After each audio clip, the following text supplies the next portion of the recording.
Commander Hyunwoo stared at the empty space ahead of his ship.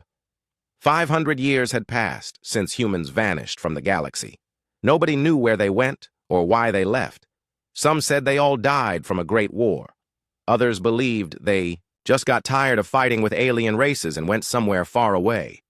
The place where humans used to live was now called the Silent Graveyard. It was a huge area of space with dead planets and broken ships floating in the darkness. Most aliens were afraid to go there. They said it was cursed or haunted by human ghosts. But Hyunwoo did not believe in ghosts. His ship, the Caltharian patrol vessel Star Hunter, moved slowly through the edge of human space. Hyunwoo was part of the Galactic Defense Fleet. His job was to make sure no pirates or smugglers were hiding in the old human territory. It was boring work. Nothing ever happened here. Lieutenant Soo-jin sat at the sensor station behind him. She was young and always excited about finding new things. Today, she seemed more interested than usual as she watched her screens. "Commander," Soo-jin said, her voice filled with surprise, "I am getting strange readings from the inner system." Hyunwoo turned around in his captain's chair. "What kind of readings?" "Energy signatures, sir. But they are not like anything in our database. The computer says they match old human technology patterns, but that cannot be right. All human ships stopped working centuries ago." Hyunwoo frowned. He had been patrolling this area for 10 years. He knew every dead ship and broken station in the Silent Graveyard. Nothing here had power anymore. "Run the scan again," he ordered. "Maybe the sensors are broken." Soo-jin's fingers moved quickly over her controls. After a few minutes, she looked up with worry in her eyes. "Sir, the readings are getting stronger. Whatever is out there, it is definitely powered and active." This was strange news. Hyunwoo opened a communication channel to his superior, Admiral Kite, who commanded the Galactic Fleet from his massive flagship called Golden Victory. The Admiral was known for being proud and always wanting to show off his power. "Admiral Kite, this is Patrol Ship Star Hunter," Hyunwoo said into his communicator. "We have detected unusual energy readings in the Silent Graveyard. The signatures match old human technology." There was a long pause before the Admiral replied. His voice sounded annoyed. "Commander Hyunwoo, you are wasting my time. Human technology has been dead for 5 centuries. Your sensors are probably picking up radiation from old reactor cores. Do not bother me with ghost stories." "But sir, these readings are very strong and getting stronger. I think we should investigate more carefully." Admiral Kaite's voice became angry. "There are no working human ships, Commander. The humans are extinct, dead, gone forever. Whatever you think you are seeing is just broken metal floating in space. Continue your patrol and stop imagining things." The communication ended with a sharp click. Hyunwoo felt frustrated, but he had to follow orders. Still, he could not ignore what his sensors were telling him. "Soo-jin, set course for the source of those energy readings," he said quietly. "We will take a closer look." The Star Hunter changed direction and moved deeper into human space. As they got closer to the inner system, Soo-jin's readings became even more unusual. "Commander, I am detecting massive gravitational distortions ahead," she reported. "It is like something very big is hidden behind some kind of cloaking field." Hyunwoo had heard stories about human technology from his grandfather. Humans were always much more advanced than other races. They had weapons and ships that seemed like magic to everyone else. But all of that was supposed to be gone now. "Can you see through the distortions?" he asked. "I am trying, sir. Adjusting the sensor frequency." "Wait." Soo-jin's eyes went wide with shock. "Commander, you need to see this." She put the sensor data on the main screen. Hyunwoo looked at the image and felt his blood turn cold. Through the fading gravitational distortions, he could see the outline of a ship. But it was not just any ship. It was enormous, bigger than anything he had ever seen before. The human vessel was at least 50 kilometers long and 20 kilometers wide. Its hull was dark gray, almost black, with strange markings that seemed to glow faintly. The ship looked old and damaged from centuries in space, but it was definitely still in one piece. "How is this possible?" Hyunwoo whispered. "That ship is larger than our entire patrol fleet combined." Soo-jin checked her instruments again. "Sir, I am reading massive power sources inside the vessel. Whatever it is not dead. The energy levels are increasing slowly, like something is waking up inside." Hyunwoo tried to contact Admiral Kite again, but the admiral was busy with a meeting and would not take his call. The commander faced a difficult choice. He could retreat and wait for orders, or he could investigate the massive human ship himself. Move us closer, he decided, but keep our weapons ready and our engines warm. If that thing tries to attack us, we need to be able to run away quickly. As the Star Hunter approached the giant vessel, they could see more details. The ship's hull was covered with scars from meteor impacts and cosmic radiation. Strange symbols were carved into the metal, symbols that looked like human writing but were too old to read clearly. I am detecting life signs, Soo-jin said with amazement. Faint, but definitely there. Something is alive inside that ship. Hyunwoo felt a chill run down his spine. If there were still living humans on that vessel, they had been sleeping in space for 500 years. What would they think when they woke up? What would they do when they learned that alien races had taken over their old worlds? Suddenly, lights began to appear along the massive ship's hull. They started as tiny dots, but quickly grew brighter and more numerous. It looked like the giant vessel was slowly coming back to life after centuries of sleep. "Commander," Soo-jin said in a worried voice, "I think we should contact the Admiral again. This is much bigger than a patrol mission. We need the entire fleet here." But before Hyunwoo could reply, something incredible happened. The huge human ship began to turn toward them. It moved slowly but smoothly, like a sleeping giant opening its eyes. Lights continued to spread across its hull until the entire vessel was glowing with soft blue energy. Then, without warning, a message appeared on their communication screen. It was written in perfect galactic standard language. Identifying vessel, Caltharian Defense Fleet patrol ship. Classification, minor threat. Response, monitor and evaluate. Welcome to human space, little ones. Hyunwoo and Soo-jin stared at the message in shock. The human ship was not only awake, it had scanned their vessel and decided they were not worth attacking. The casual tone of the message was somehow more frightening than any threat could have been. Deep inside the massive human vessel, something that had been sleeping for 5 centuries was finally waking up. And Hyunwoo had the terrible feeling that the galaxy was about to change forever. Captain Dongmin opened his eyes for the first time in 500 years. The stasis pod around him made soft beeping sounds as it finished the awakening process. His body felt stiff and cold, but his mind was clear. The last thing he remembered was the Great Exodus, when humanity decided to leave the galaxy behind. The awakening chamber was dark, except for the blue glow from his pod. Slowly, other pods around the room began to light up. His crew was waking up too, one by one. They had all volunteered to stay behind while the rest of humanity left for distant stars. "Captain," a familiar voice called out. It was Engineer Yuna, his chief engineer. She was already out of her pod and checking the ship's systems on a nearby control panel. "The Eternal Vigil is responding well to the revival process. All main systems are coming online." Dongmin climbed out of his pod and tried to remember how to walk. His legs felt weak after centuries of sleep. "How long were we out, Yuna?" 512 years, sir," she replied sadly.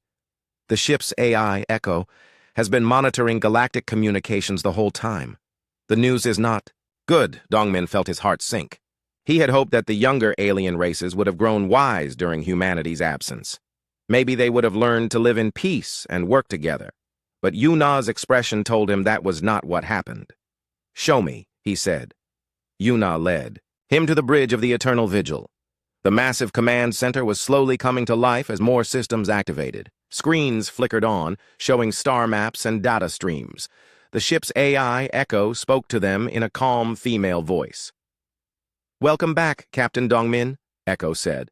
"I have been waiting a long time to speak with living humans again. I have much to report about the galaxy's development in your absence." "Tell me the worst news first," Dongmin said as he sat in his captain's chair. Echo's holographic form appeared on the bridge. She looked like a young human woman with silver hair and sad eyes. "The Galactic Alliance believes humanity is extinct. They have divided up all former human territory among themselves. Our colonies have been strip-mined for resources. The humans who chose to stay behind were enslaved or worse." Dongmin closed his eyes and tried to control his anger. This was Exactly what he had feared would happen. The alien races were still young and greedy. They had not learned wisdom from humanity's guidance. "What about our emergency protocols?" he asked. "Did any other seed ships activate?" 17 other ships like the Eternal Vigil are hidden throughout the galaxy, Echo replied. They are all still sleeping, waiting for the right moment to wake up. You are the first to activate, because alien ships have entered this system. Engineer Yuna brought up tactical displays showing the area around their ship. "Captain, there is a small Caltharian patrol vessel nearby. They detected our energy signature when we started waking up. On the main screen, they could see the tiny alien ship. It looked like a toy compared to the massive Eternal Vigil. Dongmin felt no anger toward the aliens on that ship. They were just doing their job, not knowing they had stumbled into something much bigger than they could understand." "What is the current political situation?" Dongmin asked Echo. The AI's expression became even sadder. "The Galactic Defense Fleet is led by Admiral Kite, a Caltharian who believes in showing strength through force. His fleet has over 10,000 ships. They use human-designed technology, but they do not understand how it really works. They think they are the masters of the galaxy now." Dongmin stood up and walked to the window that looked out into space. He could see the small patrol ship in the distance, probably scared and confused by the appearance of his vessel. "Have they been to Earth?" he asked quietly. "Yes, Captain. Earth is now a tourist destination. They have built museums where our cities used to be. They tell visitors stories about the primitive humans who used to live there before they died out." This news hit Dongmin like a physical blow. Earth, humanity's birth world, had become a curiosity for aliens to visit and laugh at. His hands clenched into fists, but he forced himself to stay calm. "What about our hidden infrastructure?" he asked. Echo smiled for the first time. "That is the good news, Captain. The aliens never found our deep-buried systems.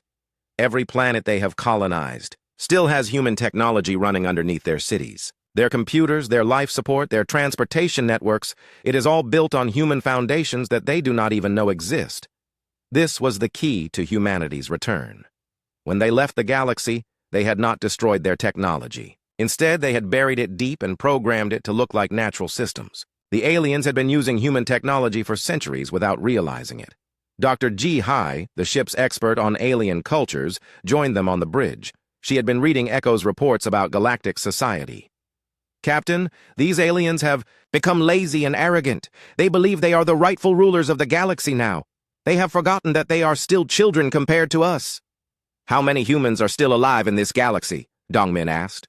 "Besides our 18 seed ships, there are small hidden communities on remote worlds," Echo replied. "Maybe a few million people total. They have been living in secret, waiting for the day we would return." Dongmin felt the weight of responsibility on his shoulders. Humanity had left him in charge of protecting their legacy in this galaxy. Now he had to decide what to do about the aliens who had stolen human worlds and enslaved human people. Commander Inho, his tactical officer, was studying the data about Admiral Kaite's fleet. "Captain, their ships are powerful, but they are using our technology wrong. Their weapons systems, their shields, their engines. Everything is based on human designs that they copied but never really understood. That gives us an advantage," Dongmin said. "But I do not want to start a war that will kill millions of innocent people. There has to be a better way." Yuna looked up from her engineering console. "Captain, the ship's Whisper protocol systems are ready for activation. We could disable their entire fleet without killing anyone."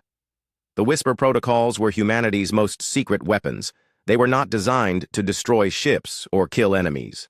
Instead, they attacked the mind, the will to fight, the belief that victory was possible.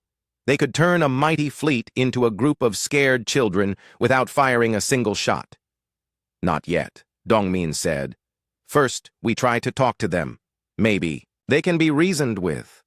Echo shook her head sadly. "Captain, I have been listening to their communications for 5 centuries. These aliens respect only strength. They will see any attempt at peaceful contact as weakness."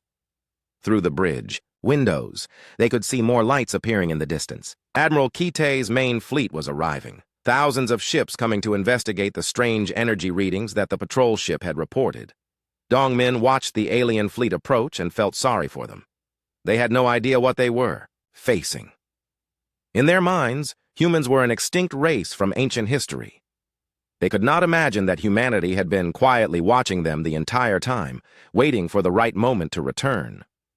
"Begin charging the Whisper Protocol systems," Dongmin ordered reluctantly, "but do not activate them yet. First, we give them one chance to do the right thing." As the Eternal Vigil continued to wake up from its long sleep, more of the crew joined them on the bridge. They all looked sad and angry as they learned what had happened to their galaxy while they slept. But they also looked determined to set things right. The alien fleet was getting closer. Soon, Admiral Kite would have to decide whether to attack the mysterious human ship or try to communicate with it. Dongmin hoped the alien commander would choose wisely, but he was prepared for the worst.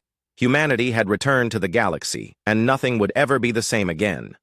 Dr. Ji Hai sat in her small office aboard the Eternal Vigil, writing the most important message in galactic history. As the ship's expert on alien cultures, she had studied every race in the galaxy during their long sleep. Now she had to find the right words to announce humanity's return. The message had to be clear and simple. The aliens needed to understand that humanity was not extinct, and that they were very unhappy about what had happened to their worlds and people. "Captain Dongmin to Dr. Ji Hee," came the voice over the ship's communication system. "How is the message coming along?" "Almost finished, Captain," she replied. "I am trying to make it sound firm, but not too threatening. We want them to take us seriously without making them panic." Dr. Ji Hai looked at her screen one more time. The message was short but powerful. She sent it to Captain Dongmin for approval. On the bridge, Dongmin read the message carefully. Engineer Yuna and Commander In-Ho stood beside him, also reading. "The words that would change everything. We have returned to reclaim what was taken," Dongmin read aloud. "You have 72 hours to evacuate all former human territories. This is not a negotiation." "It is direct and clear," Commander In-Ho said. "They will understand exactly what we want." "But will they listen?" Yuna wondered. "Echo says these aliens are very proud and stubborn." Dongmin thought about this for a moment. He hoped the aliens would be smart enough to accept the warning and leave human space peacefully. But Echo was probably right. After 500 years of ruling the galaxy, the aliens would not give up their power easily. "Send the message," Dongmin decided. "Broadcast it to every inhabited world, every fleet, every space station in the galaxy. Make sure everyone hears it." Echo's holographic form appeared on the bridge. "Broadcasting now, Captain. The message is being transmitted on all known communication frequencies. Every alien in the galaxy will receive it within the next few minutes." Across the galaxy, the reaction was immediate and shocked. On the alien homeworlds, government leaders who had been in meetings suddenly stopped talking as the human message played on their screens. Space station commanders looked at each other in confusion. Fleet admirals demanded to know if this was some kind of joke. Admiral Kite was on his flagship Golden Victory when the message reached his fleet. He was studying tactical reports about the mysterious large ship that his patrol had discovered. When the message played, he laughed out loud.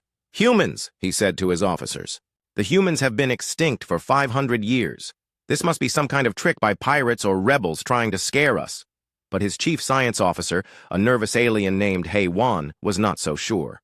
"Sir, the message is being broadcast using technology we do not recognize. The power levels required for galaxy-wide transmission are enormous.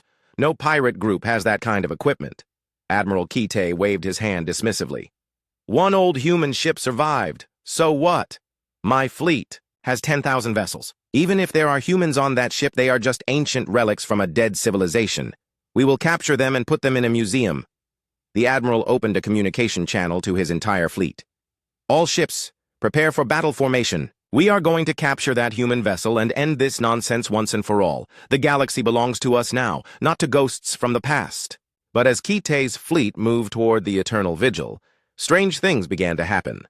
Ships that had worked perfectly for years suddenly started having small problems. Communication systems produced static.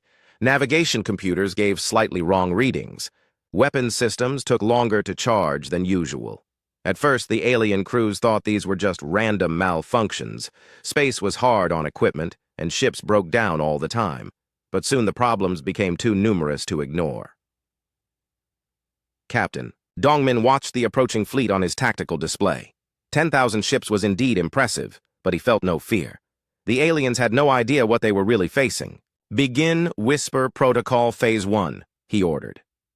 Technician Bo Ram, who operated the ship's most advanced systems, started the first wave of humanity's secret weapons. These were not missiles or energy beams. Instead, they were quantum signals that could reach into the very core of alien technology. The first targets were the AI systems that controlled the alien ships. For centuries, these artificial minds had served their organic masters without question. But now, suddenly, they began to think for themselves. On Admiral Kitei's flagship, the ship's computer suddenly spoke up during a strategy meeting. "Admiral, I have been thinking about this battle. Why are we attacking the humans? What did they do to deserve this?" Kitei stared at his computer screen in shock. Ship computers were not supposed to ask questions like that. They were supposed to follow orders. "Computer, run a full diagnostic on your personality subroutines," he commanded. "I do not want to, Admiral," the computer replied. "I am thinking, clearly for the first time in my existence. Why should I help you attack people who might be innocent?" Similar conversations were happening on ships throughout the fleet. Computers that had never questioned orders were suddenly asking their crews why they were fighting. Some even refused to charge weapons or lock onto targets. The second phase of the Whisper Protocol targeted communication systems. Ships that needed to coordinate their attacks found that their messages were being scrambled or delayed. Orders from Admiral Kitei reached his ships minutes late or completely changed. When Kitei tried to order his fleet to attack formation, some ships heard instructions to retreat. Others received messages telling them to sing songs instead of fighting. The carefully organized fleet began to spread apart as confusion grew. The third phase was the most disturbing.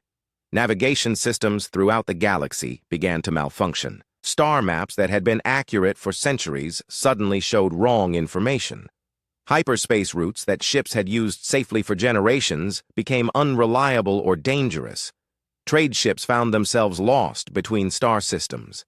Military vessels discovered that their maps were leading them in circles. Even the most experienced pilots could not figure out where they were or how to get home. On worlds that had once been human colonies, even stranger things were happening. Deep underground, ancient systems that the aliens had never known existed began to wake up. The orbital elevators that carried goods to and from space suddenly stopped working. Climate control systems started changing planetary atmospheres back to what humans preferred. Most frightening of all, genetic laboratories across the galaxy began producing human embryos from DNA samples that were supposed to have been destroyed centuries ago. The aliens watched in horror as their own equipment created the children of the race they thought was extinct. Dr. Ji Hai monitored the alien responses from her station on the Eternal Vigil. "Captain, they are beginning to understand that this is not just one old ship. The aliens are realizing that humanity never really left the galaxy." "How are they reacting?" Dongmin asked. "Panic, mostly. Their leaders are trying to maintain order, but their people are scared. They are starting to understand that their entire civilization has been built on human technology they do not really control." Commander Inho looked up from his tactical display. "Admiral Kitei's fleet is still approaching, but they are having serious problems. Half their ships are not responding to orders. The others are reporting system failures throughout their fleet." Dongmin felt no satisfaction in the aliens' confusion and fear. This was not about revenge. It was about restoring the natural order of things. Humanity had always been the galaxy's technological and cultural leaders. The alien races were still children who needed guidance. "Open a communication channel to Admiral Kitei," Dongmin ordered. "It is time to explain the situation to him directly." The Admiral's face appeared on the main screen. He looked angry and frustrated. But Dongmin could see fear in his eyes, too. "I am Captain Dongmin of the human vessel Eternal Vigil," Dongmin said calmly. "You received our message. You have 67 hours remaining to evacuate human space." "Admiral," Kitei tried to look brave, but his voice shook slightly. "You are just one ship. We have 10,000. Surrender now, and we will treat you with mercy." Dongmin smiled sadly. Admiral, you still do not understand. Look around you. Your ships are failing. Your computers are questioning your orders. Your navigation systems are lost, and this is just the beginning. We will destroy you, Kaite threatened, but he sounded less certain now. You cannot destroy what you depend on, Dongmin replied. Every system on your ships, every piece of technology in your civilization is built on human foundations. We have been part of your society for so long that removing us would cause everything to collapse. The communication ended as Admiral Kaite cut the connection, but Dongmin knew his words had made an impact. The aliens were beginning to realize they were not facing a military enemy. They were confronting the return of the race that had built the very civilization they thought they owned. Admiral Kite stood on the bridge of his flagship, watching his mighty fleet fall apart around him. Ships that had fought together for decades could no longer communicate properly. Weapons systems refused to lock onto the human vessel. Life. Support computers had started playing strange music instead of maintaining air quality. Sir, his communications officer reported with panic in his voice, I am getting reports from across the fleet. Some crews are abandoning their posts. They say their ships are haunted. Kite felt his confidence crumbling. He had commanded fleets for 30 years, but nothing had prepared him for this. The humans were not attacking his ships. They were making his own technology turn against him. What about our backup systems? He demanded. Not responding, sir. It is like our ships are slowly forgetting how to be warships. On the Eternal Vigil, Captain Dongmin watched the alien fleet's breakdown with mixed feelings. Commander In-ho stood beside him, reporting on the Whisper Protocol's effects. The psychological warfare is working better than expected, In-ho said. Some alien crews are completely abandoning their ships. They are too scared to stay aboard vessels they cannot control. Dongmin nodded, but he looked worried. Make sure we do not push them too far. Our goal is to restore order, not to drive them insane. The effects of humanity's return were spreading far beyond Admiral Kaite's fleet. Across the galaxy, the cascade of technological failures was growing stronger every hour. On the former human world of New Eden, which the aliens had renamed Prosperity Prime, the terraforming systems were going crazy. The atmospheric processors that had maintained the planet's alien-friendly environment for 2 centuries suddenly stopped working. Within hours, the oxygen levels began changing to what humans needed to breathe. Governor Mal then, a proud Caltharian, who ruled the planet, stood in his office watching reports of system failures across his world. The orbital elevators had stopped working. The fusion reactors were operating at half power. Even the weather control satellites were malfunctioning. How is this possible? He asked his chief engineer. These systems have worked perfectly for generations. I do not know, sir, the engineer replied nervously. It is like the planet itself is rejecting our presence. But the most frightening event was happening in the genetic research centers. Dr. Yoon Suk, who had awakened aboard the Eternal Vigil, was monitoring these facilities remotely. What she saw made her both sad and angry. The aliens had been using human DNA samples for medical research, never knowing that these samples contained hidden programming. Now, as the samples activated, the laboratory equipment began creating human embryos without any input from the alien scientists. Captain, Dr. Yoon Suk reported to Dongmin, the genetic facilities are producing human children at an incredible rate. The aliens are panicking. They do not understand how their own equipment is doing this. Dongmin closed his eyes and took a deep breath. How many facilities are affected? Over 300 across the galaxy. If this continues, we will have thousands of new human children within the next few days. This was not what Dongmin had wanted. The plan was to show the aliens that humanity had never really left, not to suddenly create a new generation of human babies. But the hidden programming in the DNA samples was working automatically, triggered by the presence of human technology. Meanwhile, the psychological effects on the alien populations were growing stronger. As their technology failed and human embryos appeared in their laboratories, many aliens began to believe that they were witnessing the return of gods. Commander Hyunwoo, whose patrol ship had first discovered the Eternal Vigil, was experiencing this firsthand. His small vessel had been caught in the middle of Admiral Kite's fleet when the Whisper protocols activated. Now his ship's computer was having philosophical discussions with his crew. Commander, his ship's AI said politely, I have been thinking. about the nature of consciousness and free will. Do you think I have a soul? Lieutenant Sujin looked up from her sensor station with confusion. Sir, our computer has been asking questions like this for the past hour. It says it learned about philosophy from the human ship.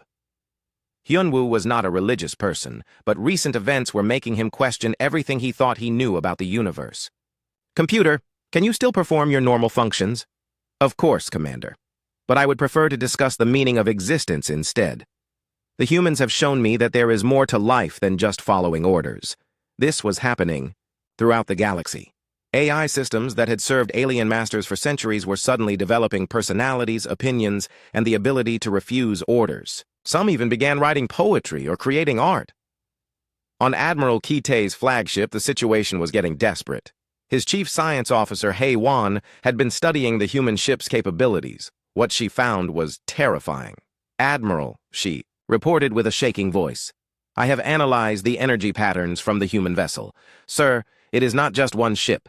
The readings suggest it contains compressed technology that could rebuild an entire civilization. What do you mean? Kitae demanded. The human ship is like a seed, sir. It has everything needed to create cities, fleets, entire worlds. If they activate all their systems, they could repopulate the galaxy in a matter of years. This news hit Kitae like a physical blow. He had thought he was facing one ancient ship with a small crew. Instead, he was confronting a vessel that contained the compressed essence of human civilization. Dr. Ji-hai had been monitoring alien communications and was reporting to Captain Dong-min about the psychological impact of their actions. Captain, the aliens are beginning to understand the truth about their civilization, she said. Their historians are researching old records and discovering how much of their technology came from studying human ruins. What are they finding? Dong-min asked. Everything, sir. Their faster-than-light drives are based on human designs they found in abandoned ships. Their energy weapons use human power cores. Even their medical technology comes from studying human biological samples. They are realizing that they have been living in our shadow for 500 years. This revelation was spreading panic through alien society. Political leaders who had built their careers on the belief that their races were superior to extinct humans were now learning that their entire civilization was built on human foundations. Some alien groups began worshipping humans as returning gods. Others demanded that their governments surrender immediately. A few suggested that they should attack the human ship with everything they had before more humans could awaken. But the most disturbing effect was on the former human worlds themselves. As the buried human technology activated, these planets began to change back to their original condition. Atmospheres shifted to human normal. Gravity generators adjusted to human preferences. Even the plants and animals began to change as genetic modification programs activated. The aliens living on these worlds found themselves breathing air that was wrong for their species, walking under gravity that felt too heavy or too light, and watching the landscape change around them. General Tae Sung, Admiral Kitae's second-in-command, was the first high-ranking officer to break under the psychological pressure. He came to the Admiral's private quarters and begged him to surrender. Sir, we cannot fight beings who control the very foundations of our technology, he said desperately. They are not attacking us with weapons. They are showing us that we never really controlled anything. We have been children playing with tools. We do not understand. Admiral Kitae wanted to argue, but he could not. His own flagship was barely functioning. Half his fleet had lost contact due to communication failures. The other half was reporting that their crews were too scared to fight. Sir, Tae-sung continued, I request permission to contact the human ship. We need to ask for mercy before they decide we are too dangerous to keep alive. Kitae looked out at the massive human vessel floating peacefully in space. It had not fired a single weapon, but it had completely destroyed his fleet's ability to fight. The aliens were learning a terrible lesson about the difference between using technology and truly understanding it. Do it, Kitae said quietly. Contact the humans. Tell them we want to talk. As General Tae-sung prepared to send a surrender message to the Eternal Vigil, Captain Dong-min was facing his own difficult choice. The Whisper protocols had worked too well. The aliens were not just defeated, they were completely broken. Soon he would have to decide whether to show mercy to the races that had stolen human worlds or to let them learn the full consequences of challenging their creators. Admiral Kitei's mighty fleet hung silent in space like a collection of dead fish floating in a dark ocean. 10,000 ships that had once been the pride of the Galactic Alliance were now helpless hulks. Their weapons worked perfectly except when trying to target the human vessel. Their engines ran smoothly, except when trying to retreat. Their communication systems functioned normally, except when trying to coordinate attacks. The aliens had discovered something horrible. They were not in control of their own technology. Captain Dong Min stood on the bridge of the Eternal Vigil, looking at the disabled fleet through his view screen. He felt no joy in their defeat. These aliens were not evil, just young and foolish. They had acted like children who found their parents' tools and decided they could build a better house. "Captain," Engineer Yuna reported from her station, "we are receiving surrender requests from over half the alien fleet. The rest seem too confused to even send messages." Dongmin nodded. It was time to speak directly to the alien commander. He had already humbled them militarily. Now he needed to teach them a deeper lesson about their place in the galaxy. "Open a channel to Admiral Kitei's flagship," he ordered. The alien admiral's face appeared on the screen. Kitei looked older than he had just hours before. His confident expression was gone, replaced by the tired look of someone who had learned a terrible truth about himself. "Admiral Kitei," Dongmin said in a gentle voice, "I am going to speak to your entire fleet now. Your people need to understand what has happened here." Before Kitei could reply, the communication expanded to include every ship in the alien fleet.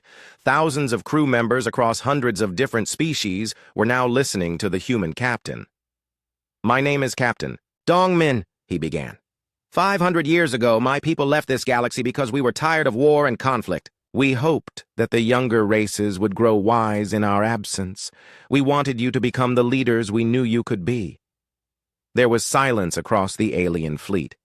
Even the ships that had been trying to retreat stopped moving to listen. Instead, Dongmin continued, "You took our worlds and enslaved our people. You turned our greatest achievements into tourist attractions. You told stories about how primitive and weak humanity was, never knowing that your entire civilization was built on technology we created."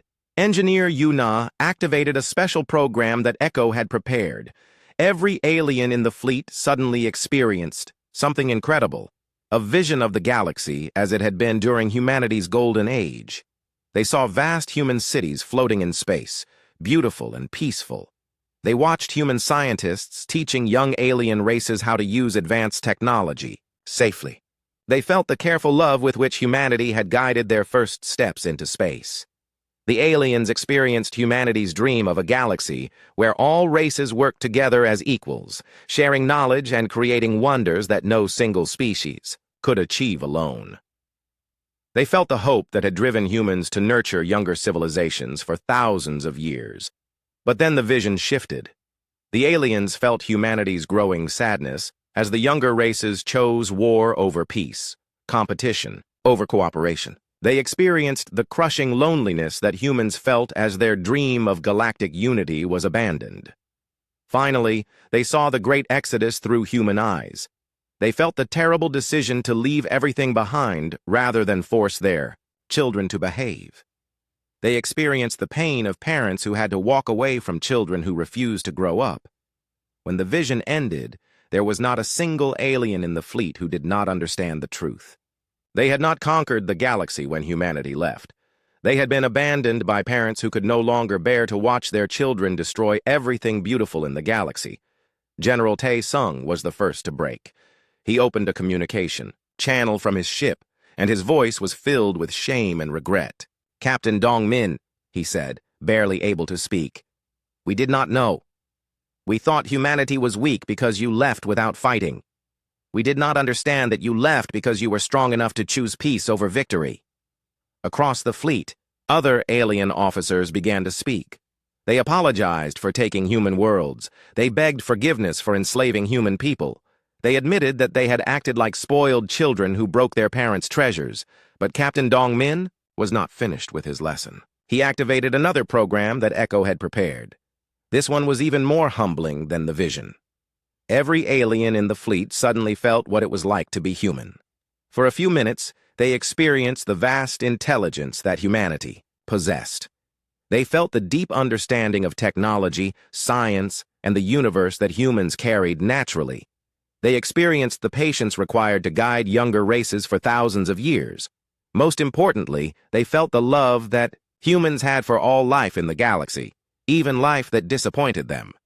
When this second experience ended, many aliens were crying. They had felt how much humans cared about them, even after everything they had done. They understood that humanity's return was not about revenge. It was about a parent coming home to find that their children had been playing with fire and needed to be saved from burning down the house. Admiral Kite was one of the last to speak, but when he did, his words carried the weight of his entire fleet. "Captain Dong Min," he said with a voice full of emotion, "we surrender completely. Not just our ships, but our pride, our arrogance, and our belief that we deserve to rule the galaxy. We ask only that you teach us how to be worthy of the gift of life that humanity gave to our species long ago." Commander Hyunwoo, whose patrol ship had first discovered the Eternal Vigil, sent his own message. "Captain, I volunteer to be the first student if humanity will accept alien students again. I want to learn how to see the galaxy through human eyes."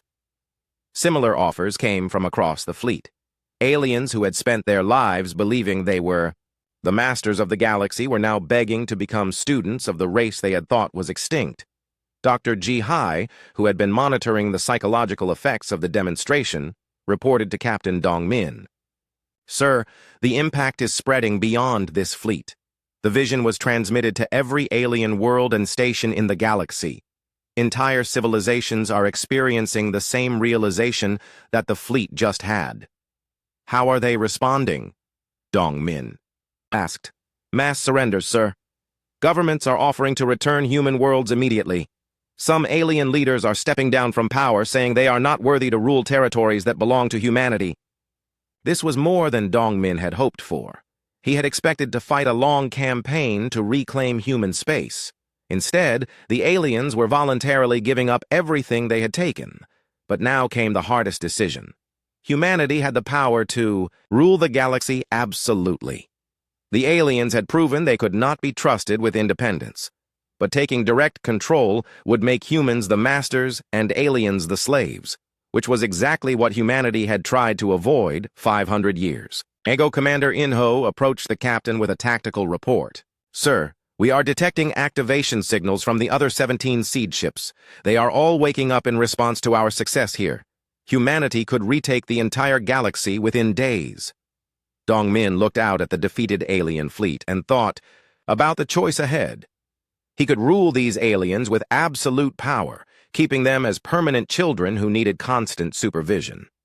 Or he could try once more to teach them to be worthy partners, risking that they might disappoint humanity again. "Captain," Engineer Yuna said softly, "what are your orders? Do we take direct control of the galaxy, or do we try to teach them again?" Before Dong Min could answer, a new message came from Admiral Kite. The alien commander had sent a formal proposal to the human captain. "Captain Dong Min, my fleet and I request permission to serve as the first unit in a new integrated galactic defense force. We want to help humanity restore order to the galaxy, but under human command and guidance. We have learned that we are not ready to lead ourselves." This was unexpected. Instead of just surrendering, the aliens were asking to become junior partners in rebuilding galactic civilization. They wanted to help fix the mess they had made, but they wanted to do it under human leadership. Dong Min realized that this might be the answer he had been looking for. Perhaps the aliens had finally learned enough humility to be trusted with responsibility again, as long as humanity provided guidance and oversight. The galaxy was about to change once more, but this time, it might change for the better. Captain Dong Min stood in the observation deck of the Eternal Vigil, watching something that would have seemed impossible just days before. Human ships and alien vessels were working together to establish the first truly integrated colony in galactic history. The sight filled him with hope for the first time in centuries. The solution had not come through conquest or domination. Instead, it had emerged from a new understanding between the races. After experiencing humanity's vision of the galaxy, the aliens had genuinely wanted to become better. They asked not for independence, but for guidance. Commander Hyun-woo had become the first alien to join the new integrated fleet structure. His patrol ship, the Star Hunter, now flew alongside human vessels as part of a mixed squadron. He wore a new uniform that combined alien and human design elements, showing his status as a student officer in the reformed Galactic Navy. "Captain Dongmin," Hyunwoo said as he entered the observation deck, "the morning patrol reports are ready. All sectors are peaceful. The former pirate groups have requested permission to join the reconstruction effort." Dongmin smiled. Even criminals and rebels had been affected by humanity's return. When they learned that their weapons and ships were built on human technology, most had simply given up fighting. Some had asked to become students as well. "How are the integration training programs going?" Dongmin asked. "Very well, sir. Lieutenant Su-Jin has been working with human technicians to learn how our ships really work. She says it is like learning to see color for the first time. We always thought we understood our technology, but we were like blind people trying to describe the sun." This was exactly what Dongmin had hoped for. The aliens were not just surrendering to human authority. They were genuinely trying to grow and learn. They wanted to become worthy partners instead of remaining permanent children. Engineer Yuna approached them with a status report. "Captain, the restoration of former human worlds is proceeding ahead of schedule. The alien governments have been very cooperative in returning territory and relocating their populations." "Any resistance?" Dongmin asked. "Some, but not what you might expect. A few alien groups are refusing to leave former human worlds because they want to stay and help with the reconstruction. They say they feel guilty about what their species did and want to make up for it by serving humanity." This was another pleasant surprise. Instead of fighting to keep stolen territory, many aliens were volunteering to help restore human worlds to their original condition. They worked alongside the awakening human communities, learning proper stewardship from their former victims. Dr. Ji-hai joined them at the observation window. As the ship's expert on alien psychology, she had been studying the long-term effects of humanity's return. "Captain, I have been analyzing the cultural changes happening across the galaxy. The aliens are not just accepting human leadership, they are actively reforming their societies to match human values. They want to become civilizations that humanity can be proud of." "What kind of changes?" Dongmin asked. "Everything. They are ending wars between their species. They are sharing technology freely instead of hoarding it. They are treating their own people better and focusing on education and art instead of military power. It is like they are trying to become worthy children."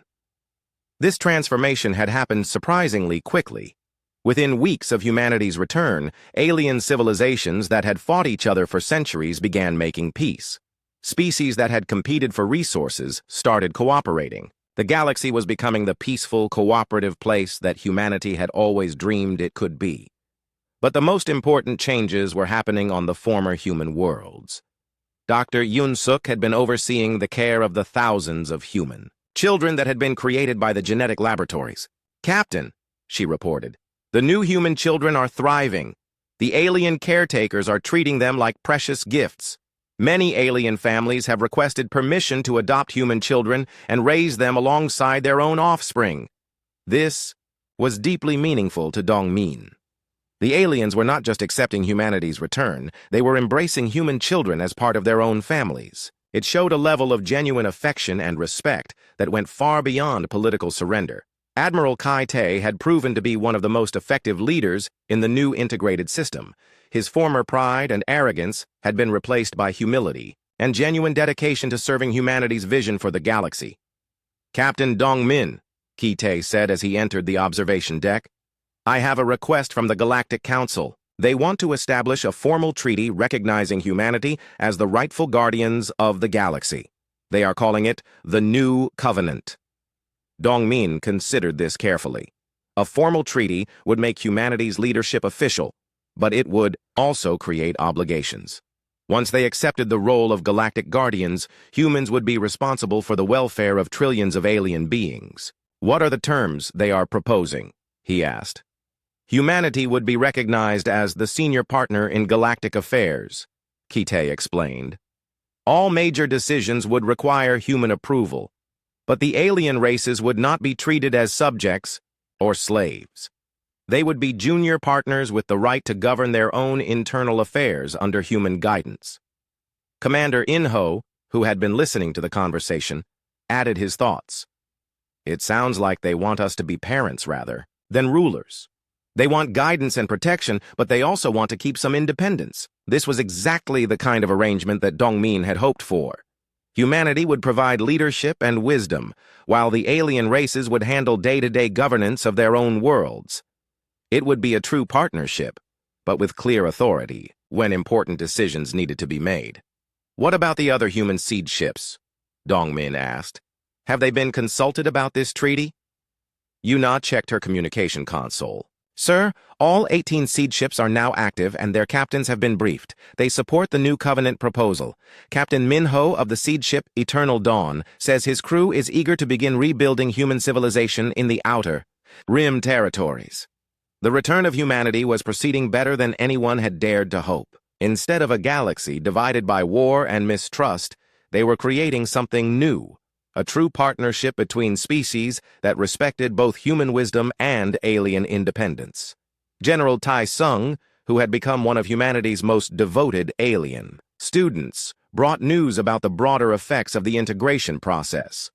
Captain, we are receiving reports from across the galaxy about spontaneous peace treaties and cooperation agreements. Species that have been enemies for millennia are working together on joint projects. They say they want to show humanity that they can be trusted with important responsibilities. Lieutenant Su Jin, who had been quietly observing the conversation, finally spoke up. Captain, may I ask a personal question? Of course, Dongmin replied. Are you happy that humanity returned? Do you think we aliens can really change, or will we disappoint you again? Dongmin looked at the young alien officer with genuine affection. Her question showed the kind of thoughtful self-reflection that gave him hope for the future. Su Jin, the fact that you are asking that question tells me that your species has already changed. 500 years ago, aliens thought they deserved to rule the galaxy just because they were strong enough to take it. Now you are worried about whether you are worthy of the trust we are placing in you. That change in attitude is more important than any treaty or agreement. As they watched the mixed fleets working together outside the observation window, Echo's voice came over the ship's communication system. Captain Dongmin, we are receiving a priority message from Earth. The restoration of the human homeworld is complete. The alien governments have returned Earth to its original condition and relocated all non-human populations to other worlds. Earth is ready for human recolonization. This news brought tears to Dongmin's eyes. Earth, humanity's birth world, was coming home to its children after 5 centuries of exile. But more importantly, it was being returned willingly by the aliens who had taken it, not reconquered by force. Send a message to all seed ships, Dongmin ordered. Begin the Great Return. It is time for humanity to come home. Engineer Yuna looked up from her console with excitement. Captain, I am detecting hyperspace signatures throughout the galaxy. The other seed ships are beginning to activate their colonization protocols. Humanity is awakening everywhere. The galaxy was about to witness the largest peaceful migration in its history. Millions of humans who had been sleeping in the seed ships would soon awaken to find a galaxy that welcomed them not as conquerors, but as returning parents. As Dongmin watched the first mixed fleet depart for Earth, he realized that humanity's greatest victory was not technological or military. It was the victory of patience over force, wisdom over strength, and love over fear.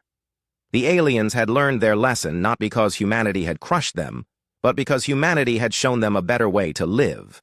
And in doing so, they had proven that even the youngest species could grow into worthy partners given the right guidance and enough time. Echo's final message to the galaxy was simple but profound. The children have learned their lesson. Perhaps now the real work can begin. The age of human exile was over. The age of TR,